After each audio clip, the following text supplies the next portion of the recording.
कंधे का दर्द एक ऐसी प्रॉब्लम जो आजकल बहुत कॉमन हो गई है। लेकिन क्या हो अगर हम इस मॉडर्न दर्द को एक बहुत ही पुरानी प्राचीन चिकित्सा पद्धति यानी आयुर्वेद की नज़र से देखें। चलिए आज इसी बात को गहराई से समझते हैं कि आयुर्वेद इस समस्या को असल में देखता कैसे है और इसका इलाज करने का उसका तरीका क्या है। तो पहला सवाल यही उठता है कि जिसे हम फ्रोजन शोल्डर कहते हैं, उसे लेकर आयुर्वेद का क्या कहना है। और ये बात सिर्फ एक अलग नाम की नहीं है, बल्कि ये इस पूरी समस्या को देखने और समझने का एक बिल्कुल नया नजरिया है। देखिए, मॉडर्न मेडिसिन में इसे एडहेसिव कैप्सूलाइटिस कहा जाता है। वहीं दूसरी ओर आयुर्वेद में इसका नाम है अपबाहुक। ये सिर्फ दो अलग अलग शब्द नहीं है, बल्कि ये प्रॉब्लम की जड़ को समझने के दो बिल्कुल अलग रास्ते हैं। तो चलिए अपने पहले सेक्शन में चलते हैं, एक अलग निदान। आयुर्वेद में डायग्नोसिस सिर्फ कंधे के जोड़ को देखकर खत्म नहीं हो जाता।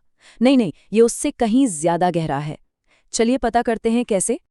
तो सवाल ये है कि ये अपबाहुक आखिर है क्या। देखिए, आयुर्वेद के हिसाब से ये कंडीशन तब होती है जब शरीर में वात दोष जरूरत से ज्यादा बढ़ जाता है, और जब ये वात बढ़ता है तो वो शरीर के चैनल्स यानी रास्तों को सिकोड़ देता है। नतीजा, कंधे में अकड़न, दर्द और हाथ हिलाने में जबरदस्त मुश्किल। तो इस पूरी कहानी का मुख्य विलन कौन है? आयुर्वेद के मुताबिक इसके पीछे है वातदोष। तो चलिए समझते हैं कि ये वातदोष असल में है क्या, और ये जोड़ों के दर्द और अकड़न का मुख्य कारण कैसे बन जाता है। तो ये वातदोष क्या भला है? आसान भाषा में कहें तो आयुर्वेद में इसे गति का सिद्धांत माना गया है, जो हवा और स्पेस यानी आकाश तत्व से बना है। हमारे शरीर में हर तरह की मूवमेंट, सांस लेने से लेकर हमारे नर्व इम्पल्स तक, सबको यही कंट्रोल करता है। अब देखिए, वात के अपने कुछ खास गुण होते हैं, जैसे सूखापन, ठंडापन, हल्कापन और गतिशीलता। प्रॉब्लम तब शुरू होती है जब शरीर में वात का बैलेंस बिगड़ जाता है, और यही गुण हमारे शरीर में लक्षणों की तरह दिखने लगते हैं। और ये गुण सिर्फ किताबों में नहीं है, ये हमारी बॉडी में असल में दिखते हैं। जैसे स्किन का ड्राई होना, जोड़ों से कटकट की आवाज आना या ठंड का ज्यादा लगना। तो सीधे सीधे कहें तो गति का यही असंतुलन हमारे कंधे में सूखेपन और अकड़न की वजह बन जाता है।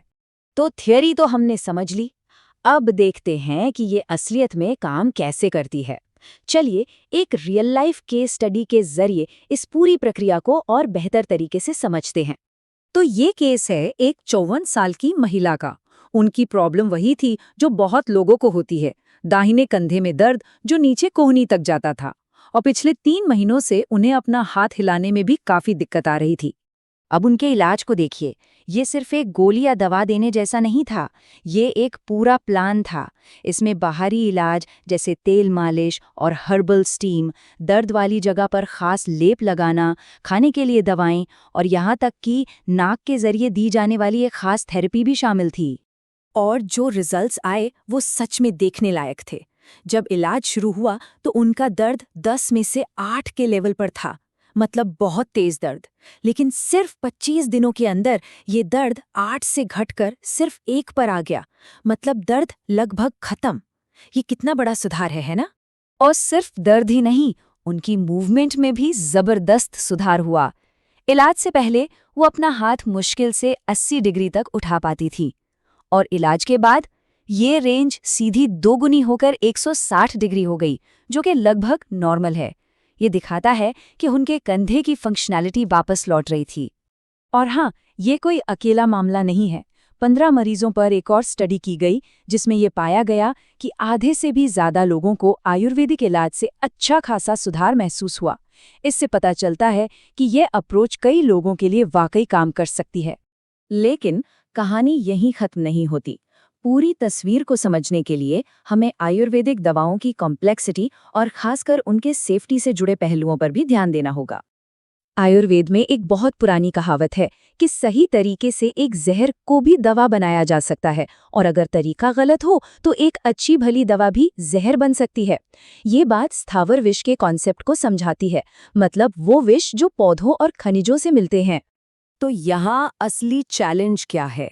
देखिए, आयुर्वेदिक दवाएं अक्सर कई जड़ी बूटियों का मिक्सचर होती हैं, तो कच्चे माल की क्वालिटी अलग-अलग हो सकती है।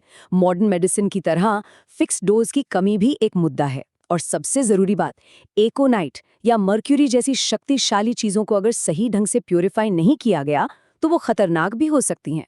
तो फिर इन चुनौतियों का हल क्या है? चलिए अब देखते हैं कि कैसे आज की मॉडर्न साइंस और नियम कानून इस प्राचीन परंपरा के साथ मिलकर सेफ्टी को पक्का कर रहे हैं। मॉडर्न साइंस यहाँ बहुत बड़ा रोल निभा रही है। क्वालिटी में फर्क ना हो, इसके लिए अब सख्त टेस्टिंग होती है। डोज को स्टैंडर्ड बनाने के लिए क्लिनिकल ट्रायल्स हो रहे हैं और दवाओं के किसी भी साइड इफेक्ट पर नजर रखने के लिए फार्माकोविजिलेंस जैसे सिस्टम भी काम कर रहे हैं।